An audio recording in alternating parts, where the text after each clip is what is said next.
के सारे बच्चे एडमिशन ऑफ न्यू पार्टनर ये चैप्टर स्टार्ट कर रहे हैं। इस चैप्टर में मैंने आपको थोड़ा थ्योरेटिकल क्वेश्चन समझाया था। आज मैं आपको बेसिक इसका एक छोटा सा नॉलेज दे रहा हूँ। इस चैप्टर में क्या हो रहा है, एक पार्टनर बिजनेस में आ रहा है, ठीक है। जैसे ऐसे मान लीजिए ये एक कोई खाने की चीज है, मान लीजिए कोई लड्डू है, ठीक है। इसको ए और बी मिलकर आपस में खाना चाहते हैं, ठीक है। तो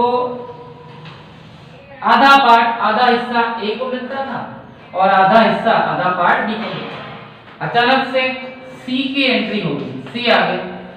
अब क्या होगा, इसके 3 पार्ट हो जाएंगे, 3 हिस्से हो जाएंगे इस टाइप से, ठीक है। बोलने का मतलब ये है कि जब नया पार्टनर बिजनेस में आता है, नया साझेदार बिजनेस में आता है, तो पुराने साझेदारों के हिस्से, पुराने पार्टनर्स के पार्ट्स कम हो जाते हैं, उनके हिस्से कम होकर नए पार्टनर के पास उसका शेयरिंग प्रॉफिट चला जाता है, हिस्सा चला जाता है। यही मुझे समझाना है। ये देखिए,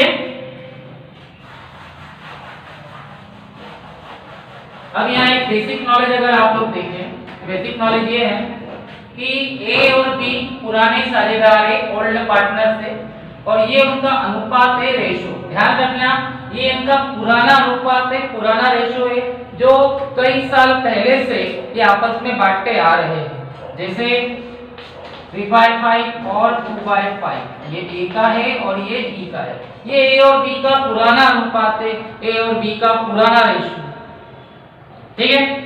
ऐसी कंडीशन में सी नया साझेदार बन के आया, सी नया पार्टनर बन के आया, और वो बोल रहा है कि भाई मुझे 1/5 1/5 शेयर चाहिए।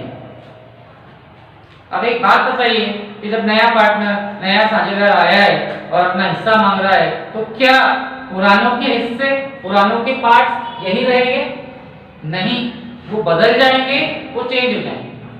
अब यहाँ कितनी कंडीशंस हो सकती है, मैं आपको 4 कंडीशन समझा रहा हूँ, और 4 कंडीशंस क्या है आप इस एक वीडियो में समझें, फिर हम कल से इसको स्टार्टिंग से पूरा करेंगे। आज मैं आपको 4 कंडीशन समझाने जा रहा हूँ, केवल 4 कंडीशन, ओनली 4 कंडीशन। सबसे पहली कंडीशन, ए और बी 2 साझेदार है, ए और बी 2 पार्टनर है, उनका अनुपात, उनका रेशो 3:2 है, 3:2 है, मतलब 3/5, 2/5, 3/5 और 2/5। सी नया साझेदार, न्यू पार्टनर बन के आ रहा है, और वो बोल रहा है कि भाई मुझे 1/5 हिस्सा चाहिए, 1/5 शेयर चाहिए। ऐसी कंडीशन में नया अनुपात क्या होगा, न्यू रेशो क्या होगा? तो सबसे पहला क्वेश्चन, तो नया अनुपात आएगा, न्यू रेशो, वो 3 लोगों का आएगा, 3 पर्संस का आएगा, क्योंकि अब 3 पार्टनर हो गए। पहले 2 लोगों का था, अब 3 लोगों का आएगा। तो देखिए ए और बी ये उनका पुराना अनुपात है, ओल्ड रेशो, और नया पार्टनर, नया साझेदार सी है, और वो मांग रहा है 1/5। अब वो मांग रहा है तो उसे देना पड़ेगा। अब क्वेश्चन ये है कि इसे ये 1/5 कौन देगा? ए देगा, बी देगा, दोनों देंगे, कौन देगा? ये 4 कंडीशन।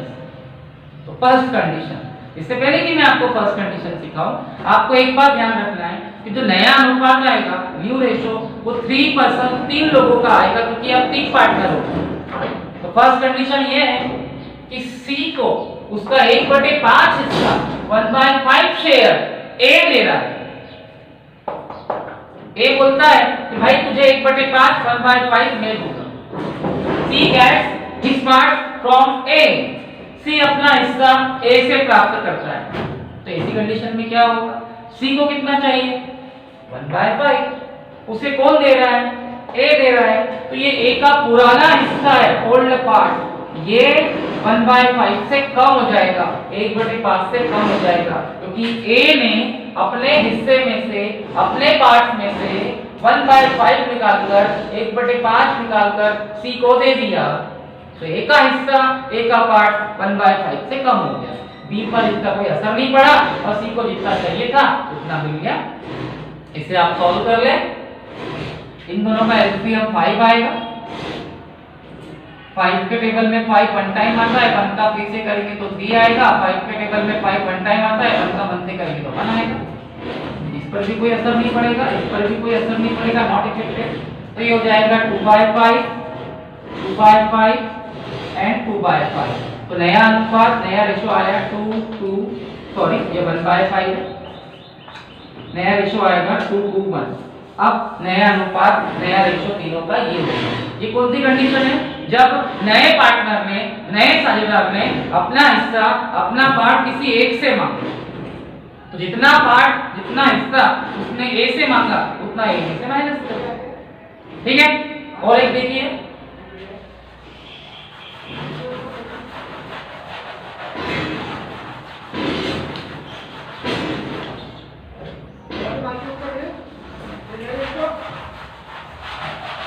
मान लो ये जो C है ये 1/5 हिस्सा 1/5 शेयर B से मांग रहा है।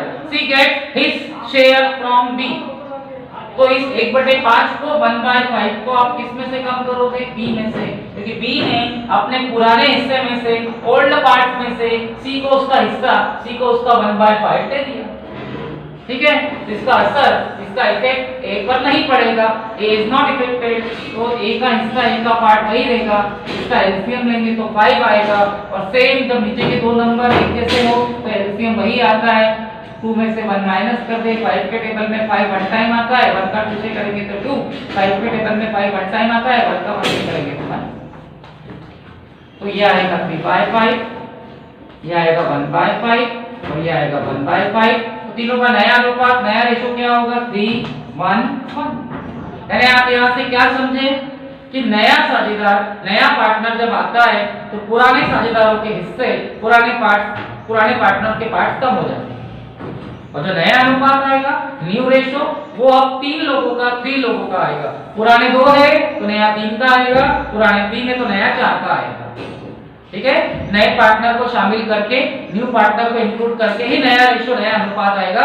लेकिन अनुपात बदलेगा जरूर, रेशो इफेक्टेड होगा। ठीक है। ये 2 कंडीशन मैंने समझाई आपको। अब थर्ड कंडीशन देखें।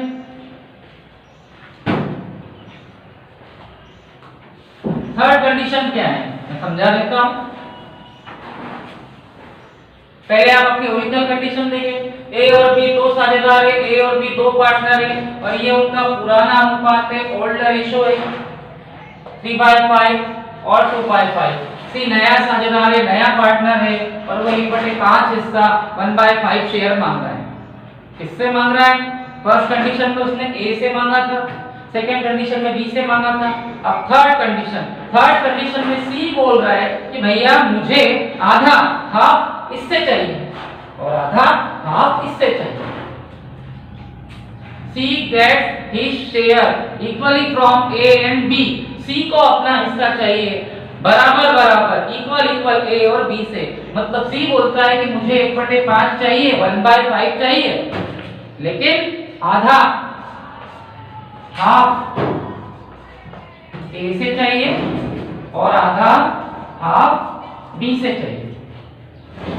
C बोल रहा है कि मुझे 1/5 1/5 चाहिए, लेकिन आधा, हाफ A से चाहिए और आधा, हाफ B से चाहिए। ठीक है। ठीक उसी प्रकार जैसे मान लो C को 10 रुपए चाहिए, 10 रुपीज चाहिए। उससे मैंने पूछा किससे चाहिए? बोले आधे A से चाहिए और आधे B से। यानी वो 5 रुपीज A से लेगा और 5 रुपीज B से लेगा। तो C का जो हिस्सा है, C का जो पार्ट है वो 1/5 है।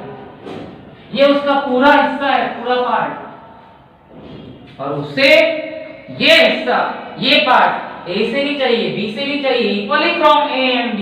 A और B से बराबर चाहिए, इक्वल चाहिए। तो आप क्या करोगे? तो फिर पहले हम इसका आधा करेंगे, क्योंकि ये C का पूरा हिस्सा है, पूरा पार्ट है। अब हम इसको आधा करेंगे और किसी भी चीज को आधा करने के लिए, किसी भी चीज का हाफ करने के लिए उसका 1/2 से मल्टीप्लाई करते हैं। 1/2 यानी 1/2 यानी आधा। तो ये हो जाएगा 1/10। यानी इसका आधा, इसका हाफ होगा 1/10 1/10। इसका आधा, इसका हाफ होगा 1/10 1/10। तो ये आधा है, ये हाफ है इसका, ये आधा है, ये हाफ है इसका। जब आप इन दोनों को प्लस कर देंगे तो ये पूरा हिस्सा, पूरा पार्ट आ जाएगा। ठीक है।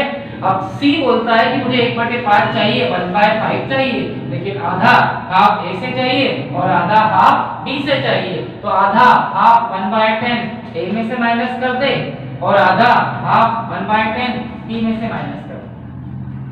अब इसको माइनस कैसे करेंगे भाई? ए ने आधा हिस्सा सी को दिया, सी को चाहिए 1/5 1/5, लेकिन आधा हाफ ए से चाहिए और आधा हाफ बी से चाहिए। तो 1/5 का पहले हम आधा करेंगे। किसी भी चीज का आधा करने के लिए, किसी चीज का हाफ करने के लिए 1/2 से मल्टीप्लाई करते हैं। तो 1/5 का आधा 1/5 का हाफ जो होगा 1/10 होगा और 1/10 ए से लेगा और 1/10 बी से लेगा। तो ए में से 1/10 माइनस कर देंगे और बी में से भी 1/10 माइनस कर देंगे। अब इसका एलसीएम क्या आएगा? इन दोनों का जो एलसीएम आता है ना वो 10 आता है 10, क्योंकि इन दोनों को एक ही टेबल में एक ही पहाड़े में देखा गया है। तो इन दोनों में बड़ा 10 है, एलसीएम 10 आएगा। 5 के टेबल में 10 2 टाइम आएगा, 2 का 3 से करेंगे तो 6 और 10 के टेबल में 10 1 टाइम आएगा, 1 का 1 से करेंगे तो 1। फिर इन दोनों का एलसीएम भी 10 आएगा। 5 के टेबल में 10 2 टाइम आएगा, 2 का 2 से करेंगे तो 4 और 10 के टेबल में 10 1 टाइम आएगा, 1 का 1 से करेंगे तो 1 आएगा। ठीक है। अब हमें नया अनुपात चाहिए, न्यू रेशो चाहिए। नया अनुपात न्यू रेशो 3 लोगों का आएगा, 3 लोगों 3 पर्सन का आएगा। अब देखिए तीनों का अनुपात, तीनों का रेशो जब हम निकाल रहे हैं तो तीनों के बटे के आंकड़े बाय के नंबर सेम चाहिए। अब c को 1/5 चाहिए तो c को तो 1/5 मिलेगा, लेकिन इसके बाय में 10 आया, इसके बाय में 10 आया, तो इसके बाय में भी हमें 10 चाहिए। और इसके बाय में 10 लाने के लिए हम इसमें 2 का गुणा करेंगे, 2 का मल्टीप्लाई करेंगे। और ये रैशनल नंबर है, परिमेय संख्या, तो 2 का गुणा 2 का मल्टीप्लाई ऊपर भी करना पड़ेगा और नीचे भी, ताकि इसके बाय में भी 10 आ जाए। तो क्या होगा? इसको माइनस करेंगे तो 5/10, इसको माइनस करेंगे तो d/10 और 2 एकम 2, 2 1 2, 5 2 10, 5 2 10। तीनों के नीचे के पार्ट, नीचे के नंबर सेम होने चाहिए। अब आप बोलेंगे सर c को तो 1/5 चाहिए था, फिर 2/10 कैसे आया? भैया 2/10 को आप काट के देखे, कैंसिल करके देखे, 1/5 ही आता है, यानी ये 1/5 ही है। इसको आप कैंसिल अगर करोगे, काटोगे तो ये 1/5 ही आएगा। लेकिन तीनों के बाय के नंबर सेम होने चाहिए अनुपात के लिए, रेशो के लिए, इसलिए हमें ऐसा करना पड़ा।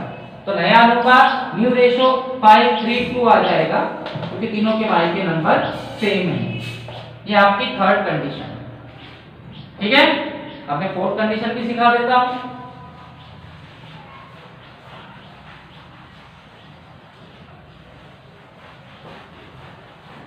फोर्थ कंडीशन ये है कि ए और बी दो साझेदार है, दो पार्टनर हैं, उनका पुराना अनुपात ओल्ड रेशो 3:2 है, यानी 3/5 और 2/5। ठीक है। सी नया साझेदार आया, न्यू पार्टनर आया और वो 1/5 1/5 शेयर मांग रहा है। ऐसी कंडीशन में आपको नया अनुपात निकालना है, न्यू रेशो। देखिए फर्स्ट कंडीशन में क्या हुआ? सी ने अपना हिस्सा, सी ने अपना पार्ट ए से मांगा, तो हमने सी को 1/5 दिया, लेकिन ए में से माइनस किया क्योंकि ए से मांगा था। सेकेंड कंडीशन में सी ने बी से मांगा था, तो हमने सी को 1/5 दिया, बी में से दिया, बी का पार्ट कम हो गया। थर्ड कंडीशन में सी ने आधा हाफ ए से मांगा था और आधा हाफ बी से मांगा था, तो हमने सी को ए से आधा और बी से आधा दिया, यानी 1/10 इसमें से माइनस किया और 1/10 इसमें से माइनस किया। लास्ट कंडीशन, इस कंडीशन में कुछ भी इंफॉर्मेशन नहीं है, कोई जानकारी नहीं है कि आने वाला साझेदार, नया पार्टनर अपना हिस्सा, अपना पार्ट किससे मांग रहा है, ना ए से, ना बी से, ना दोनों से आधा आधा। ऐसी कंडीशन में क्या करोगे? कोई इंफॉर्मेशन नहीं है कि सी अपना हिस्सा, सी अपना पार्ट किससे ले रहा है, कोई जानकारी नहीं है। तो इसी कंडीशन में हम क्या करेंगे? हम पूरा भाग, टोटल पार्ट 1 सपोज कर लेंगे, 1/1 1/1, क्योंकि फर्म का जो पूरा हिस्सा होता है, फर्म का जो पूरा पार्ट होता है वो 1 होता है। ठीक है, यानी फर्म का पूरा हिस्सा, पूरा पार्ट 1/1 मान लिया और उसमें से सबसे पहले सी को, नए पार्टनर को उसका हिस्सा दे दो, उसका पार्ट दे दो 1/5। फर्म का पूरा हिस्सा, फर्म का पूरा पार्ट 1/1 होता है, उस 1/1 में से, यानी 1 ही होता है, 1/1 मैंने जानबूझ के लिखा है, फर्म का पूरा हिस्सा 1 होता है, 1 होता है, उसमें से C को हमने 1/5 1/5 दे दिया। ठीक है, अब माइनस कर दे, इसका एलसीएम 5 आएगा। 1 के पहाड़े में 5, 1 के टेबल में 5 टाइम आता है, 5 1 सा 5 के टेबल में 5 1 टाइम आता है, 1 1 सा 1 बचेगा 4/5। ये शेष हिस्सा है, ये रिमेनिंग पार्ट है। ठीक है, यानी कौन सी कंडीशन है, जहां नए साझेदार को, नए पार्टनर को उसका हिस्सा, उसका पार्ट कौन दे रहा है इसकी कोई इंफॉर्मेशन नहीं है, कोई जानकारी नहीं है। तो ऐसी कंडीशन में हम क्या करेंगे, पूरा हिस्सा, पूरा पार्ट 1/1 सपोज कर लेंगे, क्योंकि पूरा हिस्सा, पूरा पार्ट 1 ही होता है। कोई भी चीज जब हिस्सों में बंटती है उसके पहले वो 1 होती है। जैसे मैंने आपको बोला कि एक रोटी के हिस्से कीजिए तो पहले वो 1 रोटी है, उसके बाद उसके पार्ट्स होते हैं। एक चॉकलेट के हिस्से करना है तो पहले वो 1 चॉकलेट थी, उसके बाद उसके 2 या 3 हिस्से होंगे। यानी किसी भी चीज के हिस्से बाद में होते हैं, पहले वो 1 होती है, 1 होती है। इसी प्रकार फर्म का पूरा हिस्सा, फर्म का पूरा पार्ट 1/1 सपोज करेंगे, और उसमें से जो नया पार्टनर है सी, उसको जितना हिस्सा, जितना पार्ट देना है वो दे देंगे। कितना हिस्सा मांग रहा हूं, 1/5, और पूरे हिस्से में से, पूरे पार्ट में से 1/5 माइनस करके जो बचेगा उस पे किसका हक है, उस पे किसका राइट है, सी को तो उसका 1/5 मिल गया। अब बचे हुए हिस्से पर, बचे हुए पार्ट पे किसका राइट है, ए और बी का। तो आप ये बचा हुआ हिस्सा, बचा हुआ पार्ट ए और बी में बांट दे, डिस्ट्रीब्यूट कर दे, मतलब ये बचे हुए हिस्से का मल्टीप्लाई ए में भी कर दे और बी में भी कर दे। ठीक है, तो ये हो जाएगा 4 3 12, 4 3 12, 5 5 25, 5 5 25, 4 दूनी 8, 4 2 8, 5 5 25, 5 5 25। अब इसके बाद में 25 आया, इसके बाद में 25 आया, तो नया अनुपात न्यू रेशियो 3 लोगों का चाहिए, तो इसके बारे में भी 25 चाहिए। अब इसके बारे में 25 लाने के लिए 5 का गुणा 5 का मल्टीप्लाई करना पड़ेगा, तो ऊपर भी करना पड़ेगा और नीचे भी करना पड़ेगा। तो इस टाइप से आपका नया अनुपात न्यू रेशियो ये आएगा 5 1 5, 5 1 5, 5 5 25, 5 5 25। ठीक है, अब आप बोलेंगे सर इसको तो 1/5 चाहिए था, इसका 5/25 कैसे आया? आप इसको काट के देखें, कैंसिल करके देखें, 1/5 ही आया। ठीक है, अनुपात बराबर करने के लिए, रेशियो इक्वल दिखाने के लिए ऐसा करना पड़ा। तो नया रेशियो आएगा, नया अनुपात आएगा 12 8 5, 12:8:5। ये मेरा एक छोटा सा आपको एग्जांपल समझाया है। ठीक है, यानी जब नया पार्टनर आता है, न्यू पार्टनर आता है, तो वो 4 तरीके से, 4 टाइप से अपना शेयर मांग सकता है। एक से मांग सकता है, दूसरे से मांग सकता है, दोनों से आधा आधा, इक्वल मांग सकता है, या फिर पूरा पार्ट 1/1 करके उसमें से नए पार्टनर को हिस्सा देके बचा हुआ पुरानों में बांटा जा सकता है। ओके, अब हम नेक्स्ट वीडियो में सारी कंडीशन एक लाइन से समझेंगे, क्योंकि क्वेश्चन नहीं है, ये तो मैंने बेसिक चीज समझाई है। आने वाले वीडियोस में मैं आपको एक वीडियो में 2 या 3 क्वेश्चन इसके समझाने की कोशिश करूंगा। ओके।